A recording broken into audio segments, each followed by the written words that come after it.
Yeah, it's the role of faith. We talk love, we talk faith. God first. Welcome to another episode of the Role Effect Podcast. My name is Milton. And I'm Felicia. Welcome everybody. Welcome back again. Welcome and welcome back. Right? Right. Good to see y'all. I know, right? Shout out to the Role Effect crew. Boom. Get that out the way. Show you right. Absolutely. Yeah. We hope you guys are doing well today. Thank you for coming in and tuning in to another episode of the Role Effect Podcast. We greatly appreciate it, and we hope that you will consider liking, commenting, share, and subscribing to our videos, right? True that. How you been? It's a new week, right? Yeah. I had 3 days off, and you did. How was your 4th of July, man? I cooked for the family. They enjoyed it. Yes. For 3 days, it's great. So, yes. It was a lot of food. Yeah. Good little bit of work, but I mean, it was worth it. You know, you ain't got to worry about eating. But grandson did those ribs, though. Those ribs was major. Shout out to Maury for doing that. Yeah, first time. Yeah, it was so good. It was good. So the whole thing was good. But now it was a little bit too hot for us to go outside. It was hot. And we couldn't even cool the house down. Because it was so hot. Yeah, so. We was in the hundreds, y'all. Yeah, it was pretty rough. Even though you got AC, the AC is struggling. It's get struggling. Down to 68, 70. It is struggling. So yeah, we did what we could do, but yeah, We survived it. Okay, you guys, thank you again for tuning in. So today we poll questions from social media, and so these are some of the questions that was asked of us, and so we decide instead of doing maybe what we usually do, we was gonna do a Q&A tonight, so you can get to know us a bit better, and how we just kind of maybe do things or whatever. So Milton said before, when he was looking at the questions, he was like, I didn't know we was that interesting. And I said, no, we're not. And he said, oh, they like you too. I was like, that was a good one. That was a good one. So, okay. I'll have to give him that one. Y'all like her too.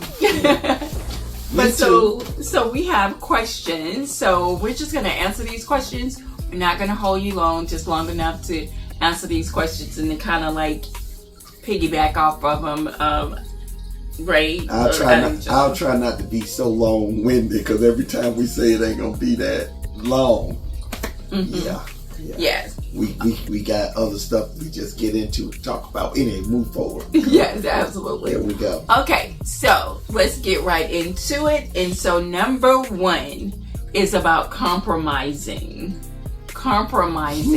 And it stated that we all have to compromise, but what are one thing that you refuse to compromise in this relationship that would maybe strengthen it, or you just refuse to compromise on that, you just wasn't going to do it. What thing or what is it that you refuse to compromise on?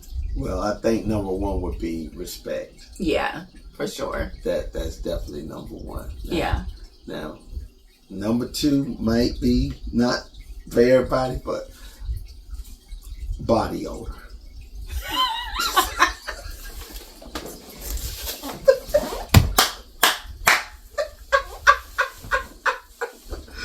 I refuse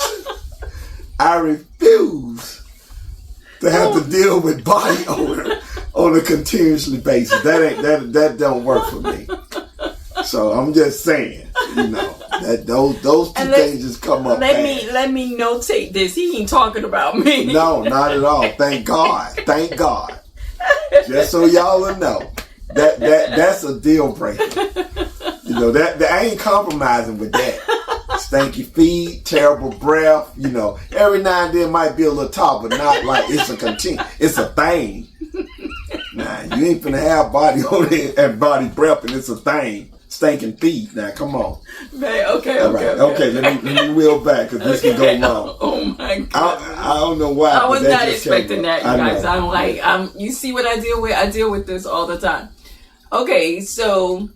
And liar, pants on fire. So for me, I said one thing, but he named three. Okay? I'm sorry. But anyways, for me, I think the one thing I would not compromise on is respect as well. I just wasn't gonna compromise on that. You know, if you don't respect me, why are we even in the relationship? So respect is very important to me. So that was something it's a non-negotiable. We ain't doing that. And you know, respect covers a whole lot of areas too. Absolutely. So if you got that going, it pretty much is almost everything. Yeah. When you think about it. Yeah, respect is key here. Respect. Right. Yeah. Okay. The next question was, how has your definition of intimacy evolved from in your 20s and 30s as opposed to right now? Bless you. Honey. Thank you. You want me to go first, or you want to take this one? Either way. I can go first. I took that first. I can go first. I think for me, intimacy, you know, like when you're coming up and you hear the word intimacies in your teen years and your younger years, you automatically think about the sexual part of it. Yeah. But for me, I've learned that intimacy is much more than that. Intimacy is conversation. Intimacy is just sitting around, getting to know each other better, and just, you know, watching a movie. Or intimacy is much greater than just the sexual encounter. So for me, I've learned that it's not about just that. It's about so much more.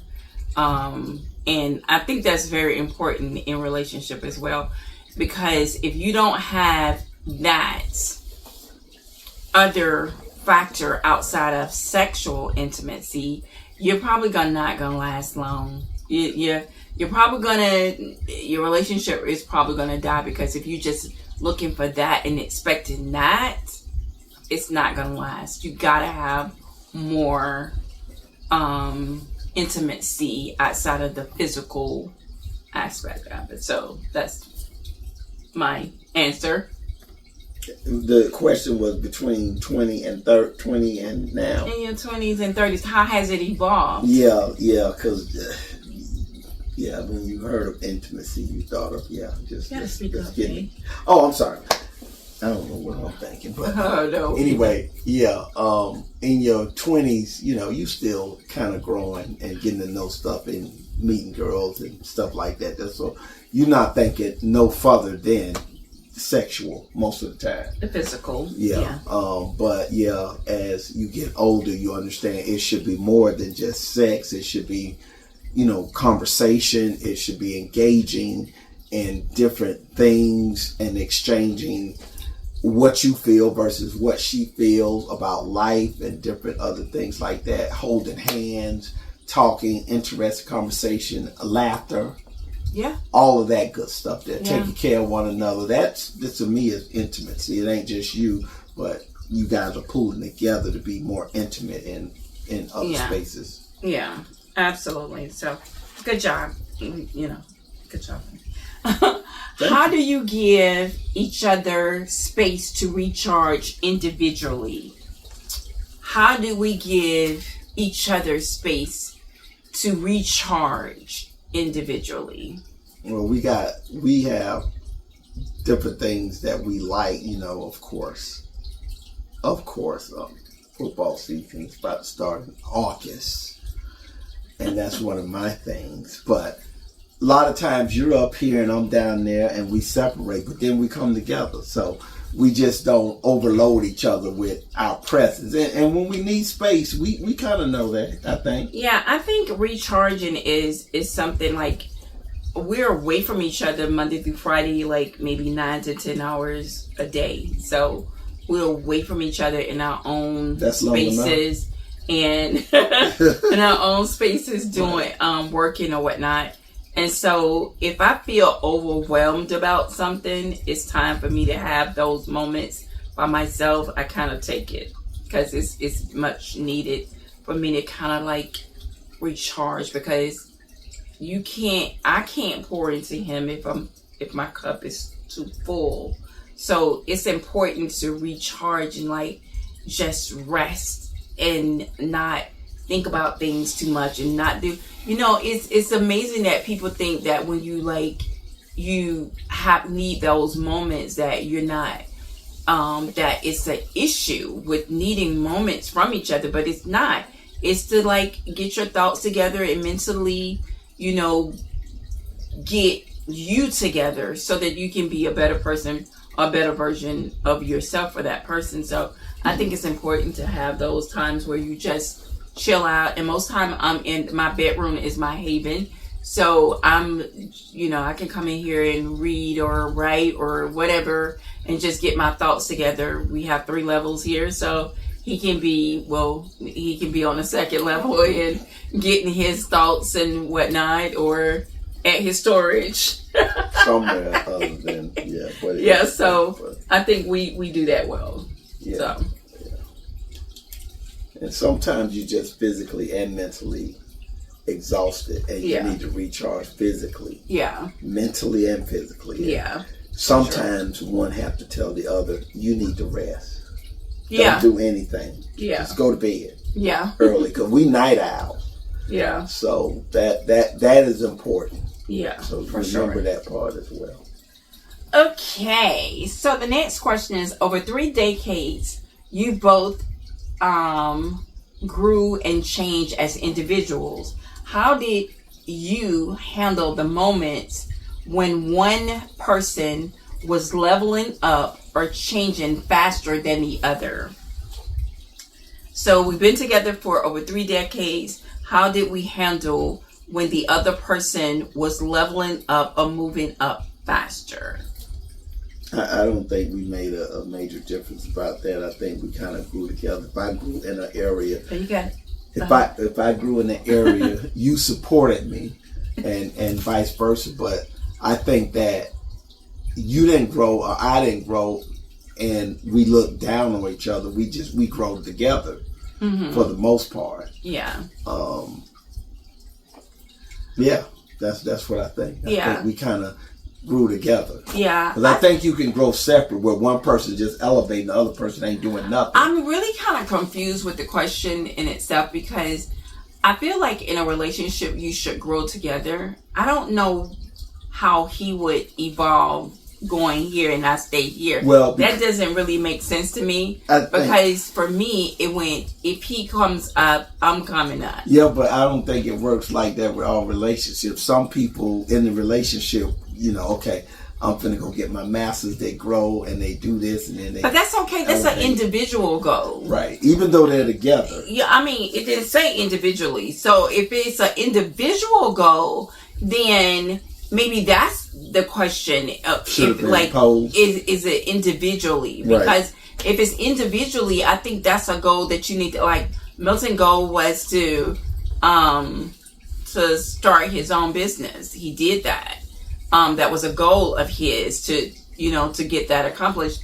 I didn't feel like he was leveling up, although I did kind of hate sometimes, hate on him a little bit when I had to go clock in and he'd be like, he's drinking a cup of coffee and he's like, I think I'm going to take an office day. I'm like, yeah, but I still, like, hard. Look, y'all, I'm like, that's okay. So she gonna have her shot as well.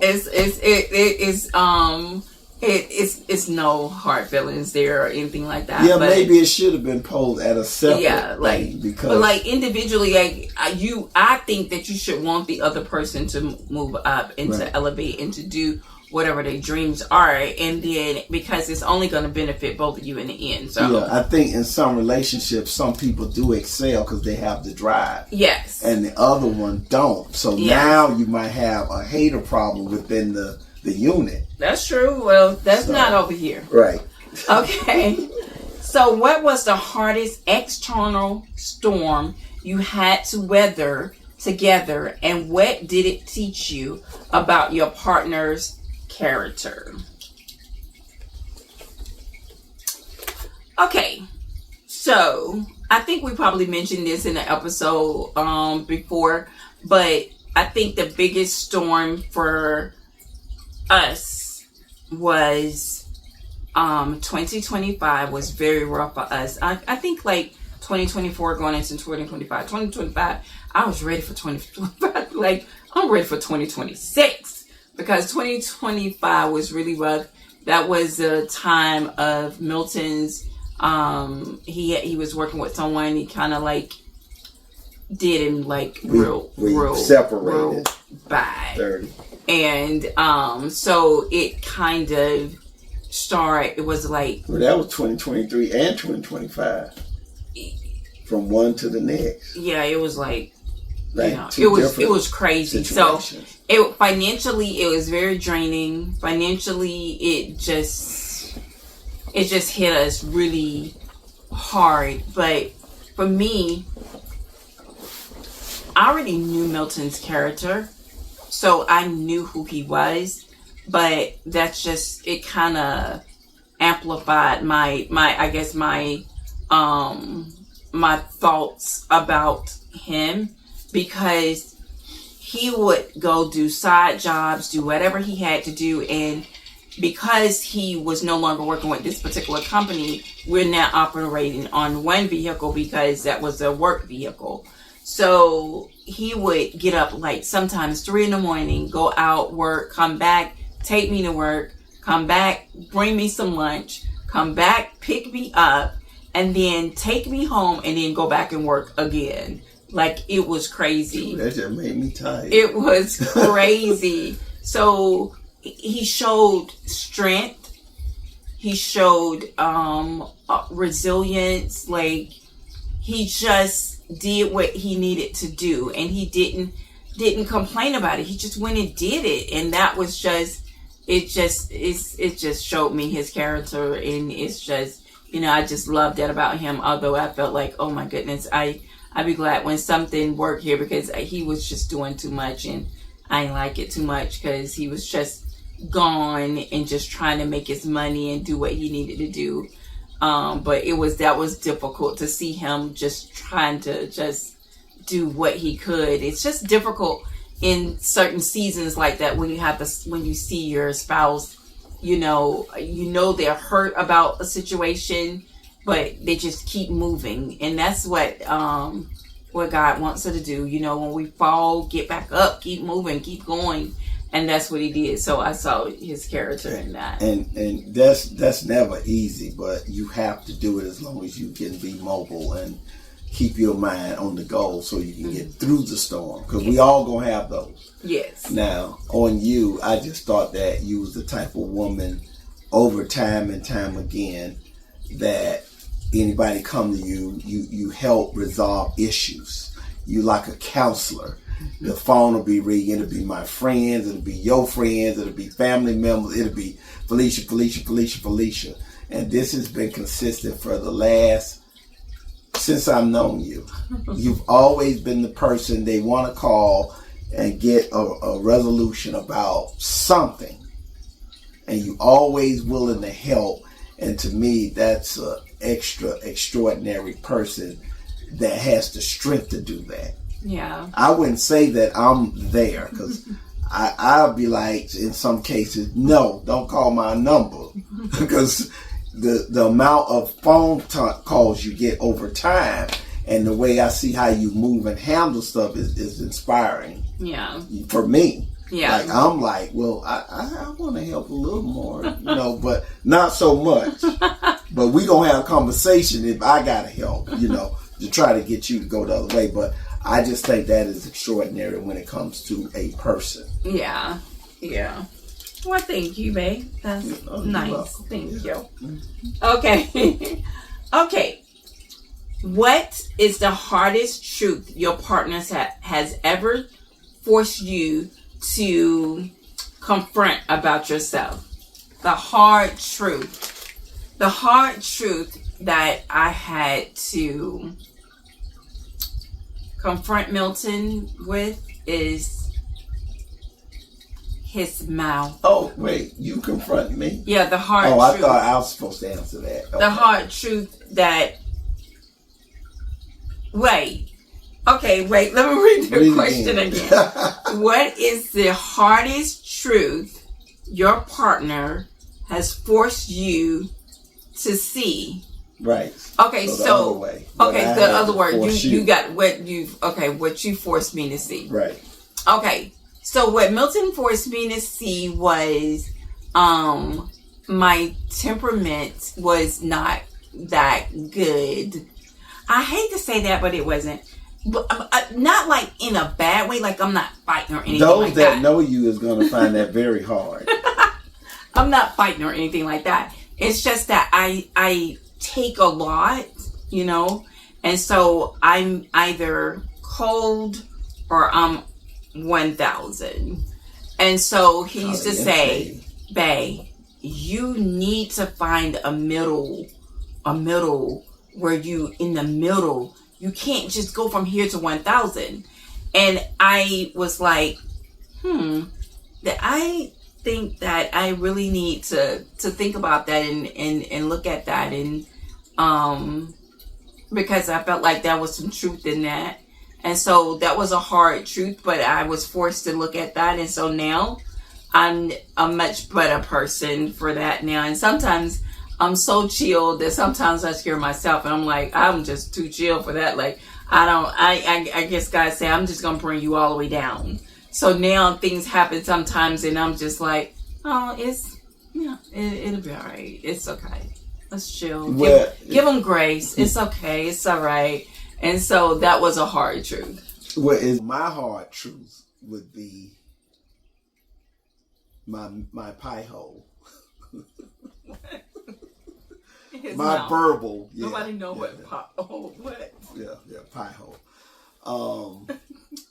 So I like to express myself, and sometimes it comes off a little stronger than normal. And I was told by a very wise woman a long time ago that remember, when you project your words out, that they will hit ears. So be careful of how you speak. And when we speak, we can either destroy or we can enhance. Mm-hmm. So you have to be careful with that. And I was not aware that I was probably destroying people of how they felt, because they might be a little more sensitive. So that was my real truth, because I thought that I was just talking and nobody would be affected. So I had to learn that it's the way that you put it out there is how people are going to receive it. Yes, for sure. So that was my hard one. Yes. So, okay, yeah. So that's very good. Okay, so the last question is, being together for over 30 plus years, how would you say this relation works? If it's not luck, it's what? Well, it's hard work, definitely. Mm-hmm. A lot of love, a lot of compromise has been involved in that, and you basically have to work together, for the common good. I have to work towards whatever she doesn't like to make correction, and vice versa. That's pretty much how you have to work that. Yeah. From my perspective. Yeah. And so for me, I would say that you have to work on yourselves individually to make sure that you being the best version of yourself that you can be for yourself and for that person. Mm-hmm. So, for instance, it doesn't make sense for me to continue to point fingers at him about a situation. Then I need to look at, okay, what am I doing to trigger certain things? What am I doing to, my mom used to say it takes two people to argue. So what was your part in it? What did you do? How could you have done it better? My tone could have been better, or my delivery could have been better, and I think it's important to work on yourself, because if you work on yourself individually, I believe that you can come back as as a unit and be better, because I wasn't trying to fix you. I was fixing me. And I think that's very important. So I also think that communication, but effectively communicating, I had a moment where I was fussing about something, about what he did and said and da da da da. And we was having one of those moments, and I walked away and went upstairs. And this been like years ago, probably like maybe 10 now. But I instantly heard my spirit say, but what did you do though? What did you do? And so when I looked at that, I was like, oh, you know what? I know what I could have done better, because my delivery wasn't good. I knew that I could do this better.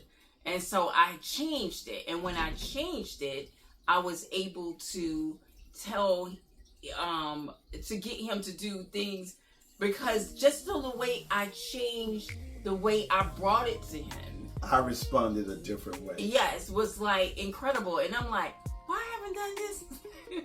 Why didn't I do this before? Like, this is crazy. But so I was able to kind of like, change the dynamics. So you got to look at that and change what you do and how you do. And thirdly, I would say, which is first and foremost, is have a relationship with God, because you need substance. You need someone to hold you accountable for what you say, what you do, everything. Because when I'm telling you, you got God, your conscience is going to bother you when you say some stuff and you shouldn't be saying it. He's going to hold you accountable, but you need him. You need him in not only in your personal relationship, but with yourself and your friends, your family, and everybody. You need substance. He's our substance that we need. And I wouldn't want to be in this world without him. So hopefully you don't either, but that's my take on it. Yeah, you need guidance, and you need a reference point, and God is the way to do it. Absolutely. Through Jesus to God. Yes, for sure. Yeah. For sure. Okay, so that's going to conclude our Q&A for this evening. We hope that you enjoyed the questions that was sent to us. And we're going to do this some more. We're going to kind of sprinkle it out in either one of our, either Just Us or the Roll Effect podcast. So I thought it was pretty cool, right? I think so, yeah. So that's going to conclude this episode tonight, guys. We hope you consider liking. Like, subscribe, share, hit notifications so Ding, that ding, you can ding. get the new stuff. Ding, ding, ding. Yeah, please hit the bell so you can be notified, because my friend told me today, you must not be doing the shows anymore. I'm like, shows come out every Sunday, every Wednesday. I never see it. And then my assistant goes, it pops up on my phone. You need to hit the bell. And then he was like, oh, let me hit the bell. So if you hit the bell, unless you have the notification off for YouTube, then you're not going to hear it. True. So I think he hit the bell, but he had the notification off. So he didn't see it. So it defeats the purpose. So Right. Just make sure you hit the bell so that you'll be notified whenever we upload a video. Okay? And stay current. Yeah. Yes, absolutely. So until next time, you guys, we'll see you soon. Bye-bye. Peace.